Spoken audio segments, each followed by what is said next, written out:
वैसे शादी तो हो चुकी है। बैठ तो सुन हम सोफे हुआ खा बैठेगी।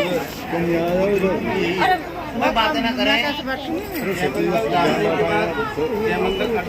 बैठे रहो ना सतीश तो यहाँ बैठ जा ना तेरी मम्मी वहाँ बैठ जाएगी सोफे पे। नहीं आराम औपचारिकताएं रह गई है उसे पूरा करने। आज बना जो लोग पचांग स्थिति में बैठ सकते हैं उकड़ू वो बैठ जाए और हाथ जोड़ लें। सब लोग ऐसे जो नीचे नहीं बैठ सकते वो ऊपर बैठ सकते हैं हाथ जोड़ लें। और जो उकड़ू नहीं बैठ सकते वो पालकी मार के भी बैठ सकते हैं मेरे मन। तो सवाल लोग आंखें बंद कर दें और मैं थोड़ा थोड़ा सा बोलूँगा कृष्ण परिशील कराने के लिए। तो आप लोग दोहराएंगे तो दोहराना चाहते हैं उसके बाद में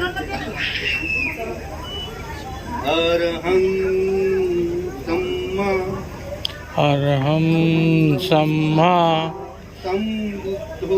संबुद्धो भगवा बुद्धं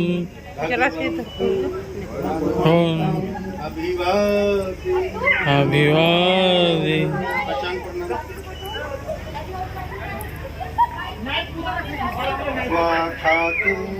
स्वाखातो भगवता धम्मो धम्मं नमस्वामि।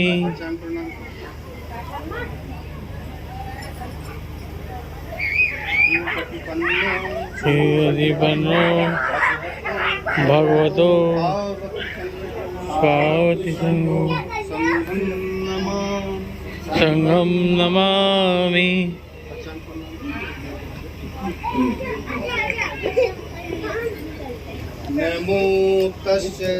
नमो तस्से भगवतो अरहतो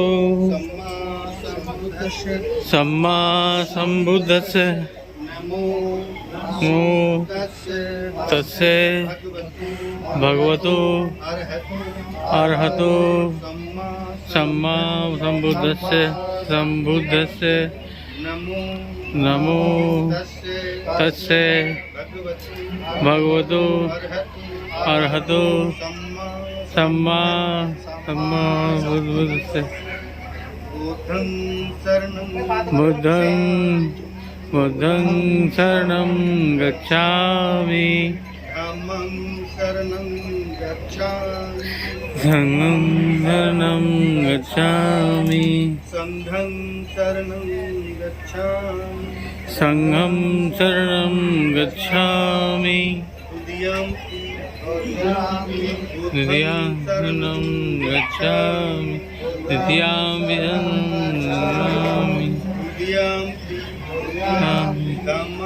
शरणं धम्मं शरणं गच्छामि द्वितीयं संघं शरणं गच्छामि तृतीयं बुद्धं शरणं गच्छामि तृतीयं धम्मं शरणं गच्छामि संघं शरणं गच्छामि संघं शरणं गच्छामि।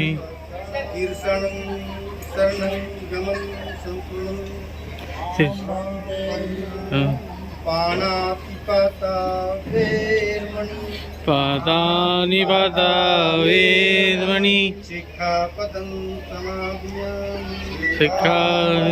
समादयामि आदानिदाना वेदमणि शिक्षापदं समादयामि कामेषु मिथ्याचारा वेदमणि शिक्षापदं समादयामि मुसावादा वेरमणि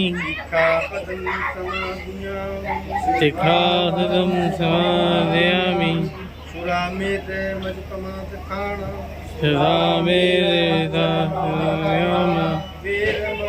वेरमणि सिक्खापदं समादयामि सिक्खापदं विधायामि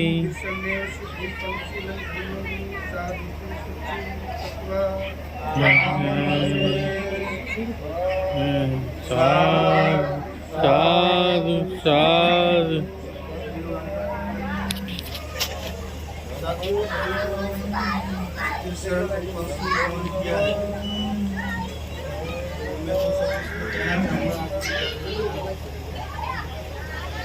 कमल का तात्पर्य नहीं है कि ये जो बुद्ध की मूर्ति आप देख रहे हैं कि हम इसको नमन करते हैं। बुद्धं शरणं गच्छामि यानी कि वो बुद्ध जिन्होंने निरंजना नदी के तट पर आज से 2500 वर्ष पहले बोधि वृक्ष के नीचे बोधि लाभ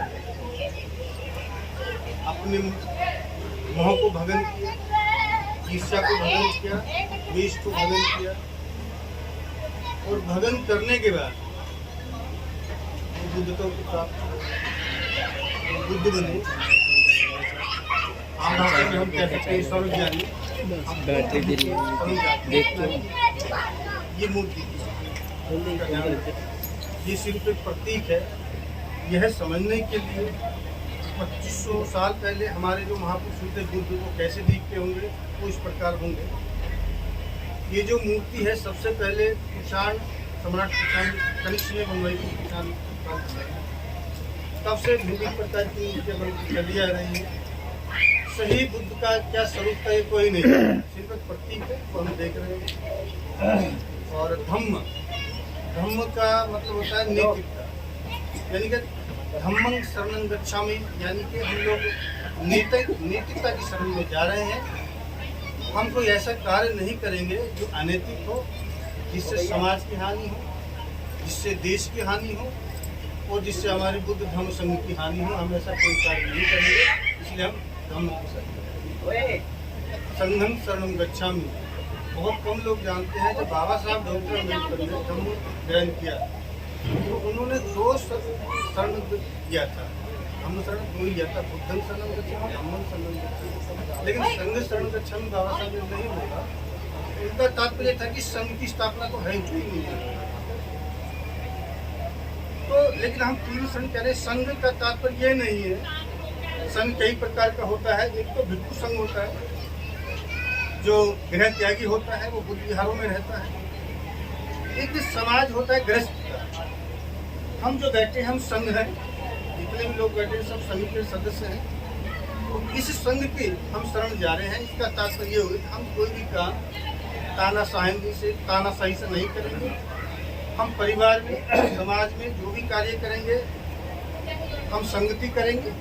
जैसे लिच्छवी गणराज्य में संगति हुआ करती, सात्विक गणराज्य में संगति हुआ करती, वो संघ की शरण जाते थे।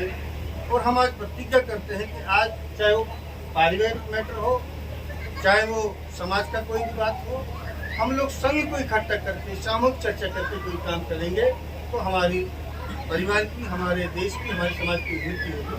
ऐसा समझकर हम संघ के साथ जाते हैं।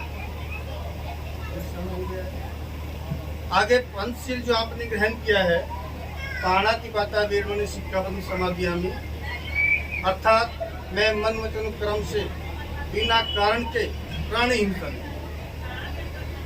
हम यहाँ सवाल कर सकते हैं बिना कारण, यानी कि हत्या करने का भी कोई कारण हो सकता है क्या? बुद्ध का धम्म है तो मध्यक मार्ग कहा जाता है।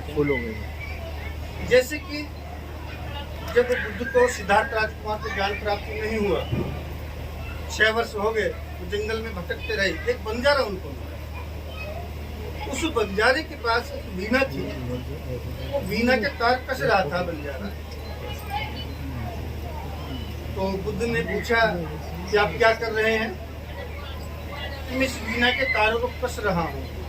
अच्छा, इस वीणा के तारों को कस कर आप क्या करोगे? मैं कहीं से बीच में मध्य में लाऊंगा, क्योंकि अगर मैं इस वीणा के तारों को अधिक टाइट कर दूंगा, तार टूट जाएंगे, संगीत की उत्पत्ति नहीं होगी। और अगर मैं इसे लूज यानी कि ढीला छोड़ दूंगा तब भी संगीत नहीं होगी। इसलिए मैं कहीं बीच में मध्यम में लाकर उसको कसकर छोड़ दूंगा। इसी तरह तो बुद्ध के ने जो मध्यम मार्ग वहाँ से लिया उस बंजारे की सीख से, और बुद्ध का जो धम्म है ये मध्यम मार्ग कहा जाता है या कहा जाता है। यानी कि मैं मन को धर्म से बिना कारण के हत्या नहीं करना, अगर कारण है तो हत्या भी आवश्यक हो सकती है। जैसे राजा प्रसन्नजीत जो कौशल का राजा था, जो साकेत जिसे आज अयोध्या कहते हैं, कौशल राज्य था। महाकौशल के दो राज्य थे, राज्य एक तरह के शहर दो थे, साकेत और श्रावस्ती। साकेत और श्रावस्ती का जो राजा था वो प्रसन्नजीत था। प्रसन्नजीत आज की वहाँ आप जाएंगे तो एक हैला सुदर्शन जाति के लोग रहते हैं अयोध्या में। वो राजा प्रसन्नजीत पाली भाषा में पढ़ेंगे तो प्रसन्न जी है, और संस्कृत साहित्य पढ़ेंगे तो प्रसन्नजीत आएगा उसमें लिखा हुआ। वो वहाँ की हैला सुदर्शन या जो गाजियाबाद में जो वाल्मीकि को लोग बोलते हैं वो जाति का राजा था। वो शाक्य गणराज्य उसी के अधीन था। उसकी एक बहन थी जिसका नाम कौशल्य था, रामायण में भी उसका जिक्र है कौशल्या। तो कौशल्या प्रसन्नजीत की बहन थी और मगध के राजा बिंबिसार को ब्याही थी।